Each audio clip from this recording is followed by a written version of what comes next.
বিশ্বনবী সাল্লাল্লাহু আলাইহি ওয়াসাল্লাম তিনি একদিন ফাতেমার বাড়িতে চলে গেলেন। ফাতেমার দরজায় গিয়ে লক করলেন।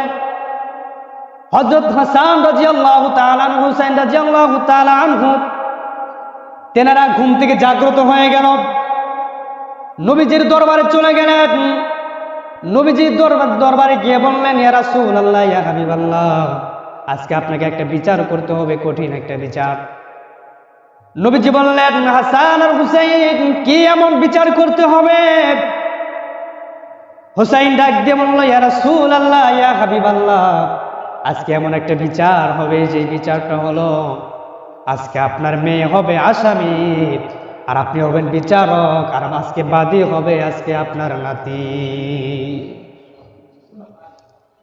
কি এমন বিচার? হুসাইন রাদিয়াল্লাহু তাআলা আনহু বললেন, ও বোনেরা, আজ 3 দিন যাবত হয়ে গেল আপনার মেয়ে কেন আমার খাবার দেয় না? আপনার মেয়ের কাছে যখন আমি খাবার চাই, সকালবেলা বললে বলে দুপুরবেলা খাবার দিব, দুপুরবেলা বললে বলে রাতের বেলা খাবার দিব, রাতের বেলায় বললে সকালবেলা খাবার দিব, সকালবেলা বললে বলে দুপুরবেলা খাবার দিব। এইভাবে 3 দিন যাবত আপনার মেয়ে আজকে আমাদের কোনো খাবার দেয় না। নবীজি বললেন, ও হুসাইন, তুমি 3 দিন যাবত না খেয়ে নানার কাছে বিচার দিয়েছো। নানা, আজকে দেখো তোমার নানা 7 দিন যাবত না খেয়ে 7টা পাথর তোমার নানা পেটের ভিতরে বেঁধেছে।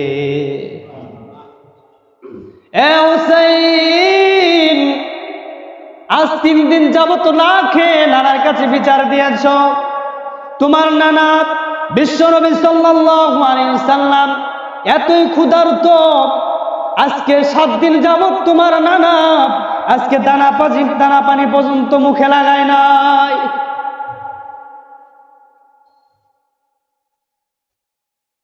সাত দিন পর্যন্ত হুসাইন রাদিয়াল্লাহু তাআলা আনহু বললেন, আমি 7 দিন পর্যন্ত কোনো খাবার খাই নাই। কার কাছে বিচার দিচ্ছে? নানার কাছে বিচার দিচ্ছে। তাহলে